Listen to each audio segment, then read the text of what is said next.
The Shinigami Arc, the first serious arc of, I believe, of Gintama 2015. And honestly, probably one of my favorite arcs in all of Gintama. I would describe this arc in a word as beautiful. Like, Simon, beautiful character. The art here, oh my gosh, I think it's probably the best that Gintama has ever had, and probably superior to even most of what followed it. Like, those flashbacks we got, some really, really cool artistic decisions combined with just, like, fantastic coloring. The art is clean, and I just love pretty art. And then, of course, we get a more complete picture of Gintoki's past. But where do we begin? Gintoki, he's walking home at night, drunk. As usual, he runs into a Shinigami trying to commit suicide. He's conscripted into assisting her and ends up taking her home to tend to both her and his own injuries after botching the job awfully. Shinpachi and Kagura are naturally concerned. Only Gintama would do this as a start to a serious arc. It's classic, utterly bizarre humor that never disappoints. All the while, we have a series of serial killings going on that seem to be possibly connected to the Shinigami, or rather her, Asaemon, her older brother, Yaemon, who are both members of the Ikeda family, the Bakufu's executioners. Not very often do you get a story about executioners, so we've got a pretty interesting premise from the start. But long story short, Asaemon ran away from her home after aiding in her father's execution, his self-inflicted punishment so that he would not have to dishonor his family's name for having set prisoners free in the past. Yaemon is killing those former prisoners. Asaemon is traumatized by her actions and is conflicted over the actions of both her father and herself. We're left with the question, should sinners be punished with harsh and unyielding justice just as the law dictates? And then there's the kicker. Gintoki himself was one of the prisoners that was set free. Like I said, really interesting stuff here.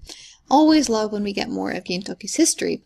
And he was naturally arrested as being an infamous member of the Joey, but more specifically, after one of the men involved with the Joey, Asaemon's father, abandoned them and sold them out to the Hitsutsubashi, seeking his own safety and going so far as to abandon his own daughter.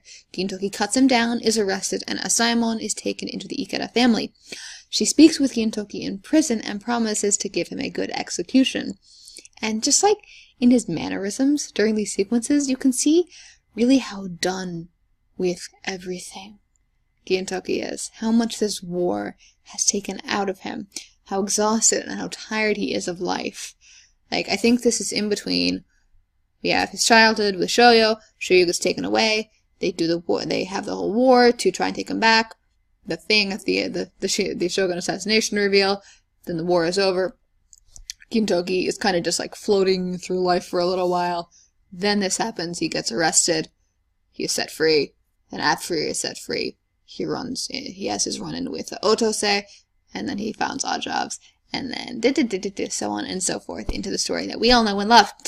But I wouldn't go so far as to say that he really wants to die, only that it just doesn't seem like a bad thing to him, as it stands. He doesn't really care at this point as he's sort of lost everything. And then he meets this little girl, so happy and bright, who he got to save. And she's just like a little spot of light amidst all of this hell that he's been through. And of course, Ikeda notices this. His indifference to his suffering as he's abused in prison, how broken he is. And the fact that he allowed all of this to happen in the first place, simply to stop a man about to trade a little girl's life for his own. And so he lets him escape. Probably not knowing whether or not he should be executing him for sure, whether Gintoki is actually deserving of this. But he chooses to exercise mercy. Because what is his policy as an executioner? Quote unquote. When people degenerate into demons, the only beings who can turn them human again are neither demons taking heads nor reapers taking souls, but humans who sever their sins to save their souls. And like, this is such an interesting quote. It runs through the entire arc. What is the purpose of an execution? Punishment, justice, retribution, prevention, redemption, something else. It's a long and complicated issue, of course, people argue about to no end, but I really do like Ikeda's answer to it. For him, the purpose is to remove the sin from people who have fallen astray. it's not so simple as just a pardon and save everyone, or deny their wrongdoing, or anything like that, or nor do we have a simple case of indiscriminate and merciless, an eye for an eye, strictly follow the law, justice. This justice is to be dealt out. It needs to fit the man under threat of execution. And it's not to kill the man, but to purge the sin. He will kill, but that's not his goal. If allowing the person to live is better for that individual's case, so be it. Will killing the person remove their sin, or will allowing them to go on living their life remove it? He has to make that judgment, and depending on what he figures out there, that will dictate his choice. And this is the philosophy that A Shinigami believes in, and what she ultimately deals out the same justice to Gintoki and Frez at the end of the story, after seeing that her father was correct to spare the man now fighting at her side, whatever he may have done in the past. And I love it. I love her, and I love Gintama's writing. It's fun. It's beautiful. And standing in contrast to this, we have Yaemon, who deals out justice indiscriminately, never seeking to weigh crimes against the person on the whole, never really valuing anything other than the simple act of cutting down a sinner. And his father rejects him, despite doing all of this to win his father's approval. His purpose is to kill, not to save, whereas his father's purpose is the opposite. And this honestly goes in line with Shoyo's teachings as well. We're seeing these themes recurring with increasing frequency as the story goes on and in different situations. But Tsudachi is really trying to make it clearer and clearer to us what lies underneath the story, for it to all come together when the plot arrives for real. Speaking of which, also, did he always intend to die by my hand? Beats me, but I am pretty sure he was glad it turned out that way. Now I'm really wondering why he's so set on helping A Shinigami, in addition to just the personal debt that he owes her and her father. A girl so guilt-ridden over executing her master, benefactor, father figure. Like, I can only imagine what it must have been like not to know that scene, that reveal, while going through this for the first time, and then looking back and seeing every word that Gintoki's ever said make infinitely more sense. It's fantastic writing. I will praise the series' writing, its setup, its use of parallels to no end. But also, there's the expansion of the political situation here, as a significant portion of this was orchestrated by Yaemon and the Hitsutobashi. Nobunobu kills Yaemon as soon as he exhausts his use. Like, Nobunobu, chill. His type of villain is endlessly frustrating to me, because of how pathetic they are. He's delightfully hateable. I don't know, you don't see any real reason as to why he acts this way, and he seems to have no understanding of the gravity of his actions, what it means to end a life. After spending an entire arc evaluating the issue, he just cuts down this guy as soon as he becomes a little bit likable without hesitation, simply praising his own greatness while he did nothing of his own. And not only that, he was depending on Takasugi, of all people, for assistance, the most radical of the Joey. Like, have you no principles, man? No, probably not. And it's also crazy to see how far Takasugi has spread his influence. It's kind of impressive. Like, good on you. But a pathetic and cowardly little worm you are, Nobunobu. And he is just using you. Takasugi says almost explicitly that he will throw him away as soon as your shared goal of overthrowing the current government it's been achieved.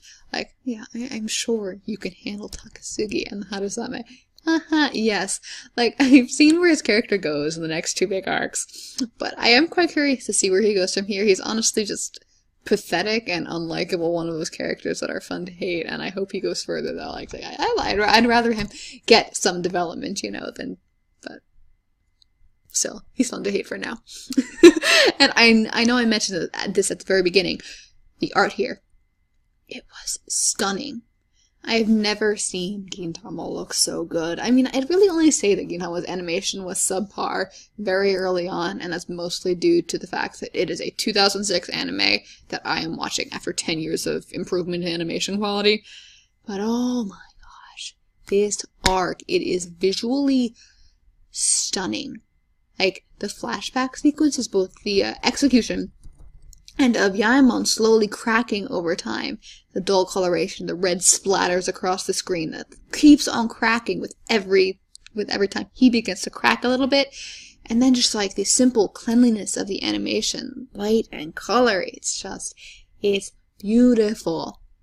But I have this little thought in the back of my mind. I don't think it's going to be, I don't know or think or have any reason to believe that it really will be significant, but I want to address it. I get that Asaemon, she declared Gintoki and friends blameless at the end of the arc, that there are no more sinners here. It was a beautiful scene, just showing how much she's grown these past few episodes, how much more at peace with herself and confident in her path she is, as she has seen that her father's decision to free Gintoki was correct, and that she can still live on as well. But long story short, Gintoki, he has been pardoned by the girl who promised to give him a good execution. But I'm just left wondering whether that promise is going to come back in some fashion. Like, I don't know. At the end of all of this, many years later, he goes back to her to ensure that that promise is kept. I don't know. It's just a thought. I have no real reason to think that it might happen other than it being something of a poetic and bittersweet ending, kind of swinging full circle. Like, I think it would be more thematically fitting for Gintoki to live on instead of giving into that tiredness with life that's characterized it for quite some time. Maybe when he's like old and grayer and about to die anyway, or something like that, but that's obviously beyond the reach of the story. I don't know. It's just a thought, and I wanted to mention it, because, like, what if it comes true, you know? But that's all I've got to say about this arc. I loved it. I simply loved it. And thank you for watching. Like, comment, and or subscribe if you're so inclined. Shogun Assassination and Farewell Shinsengumi reviews are to come within the next few days. Alright, thanks again. I'll see you soon.